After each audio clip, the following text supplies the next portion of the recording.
Hi everyone, my name is Richard Young, the creator of this cartoon. I'm not trying to adhere to any particular political ideology, though I must admit I am probably a little bit right of center in my thinking.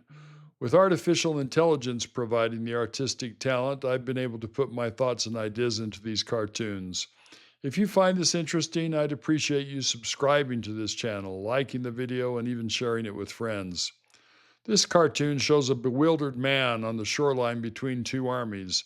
On his left, beneath a sign that reads United States Armed Forces, American warships are firing a barrage of missiles.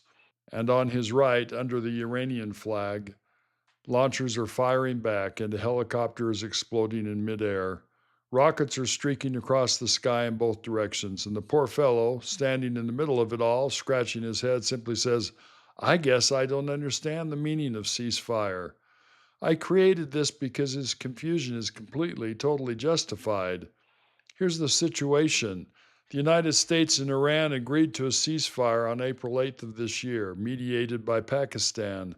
It was supposed to stop the fighting, and on paper, technically, it is still in effect, but, quote, in effect, unquote, has come to mean something very strange. Since that handshake, the ceasefire has been violated, tested, and extended so many times that the word itself has just about lost all meaning. Let me give you a taste of just the last couple of weeks.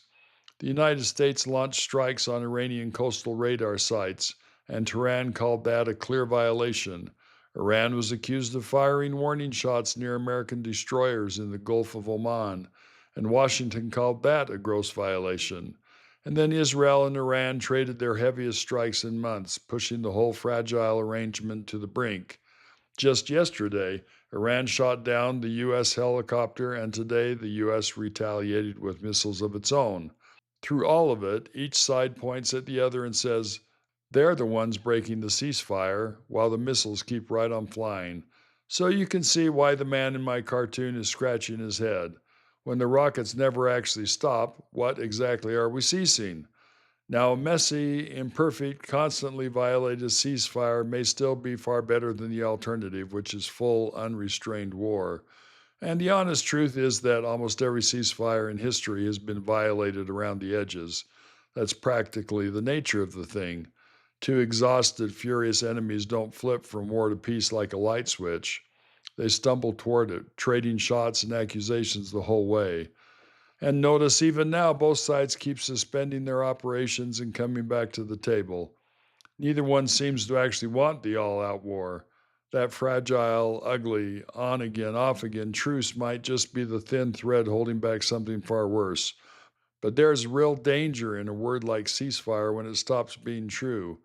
Because a ceasefire that everyone violates isn't really peace, it's war with better public relations. It lets leaders on every side stand in front of the cameras and talk solemnly about the ceasefire while sailors and soldiers are being pulled from burning tankers and civilians flinch at the sky. And the moment we all get comfortable calling that peace, we quietly stop demanding the real thing. So here's what I'll leave you with. Is this stop and start ceasefire a genuine step toward ending the war, or just a convenient label that lets the fighting continue while everyone saves face? At what point does a ceasefire violated this often simply become the war it was supposed to end? And if you were that man standing on the beach with missiles flying over both shoulders, would you believe a single word coming out of either capital? Let me know in the comments. Please subscribe and give it a like, and share it with someone trying to make sense of it all. Until next time, keep thinking for yourself.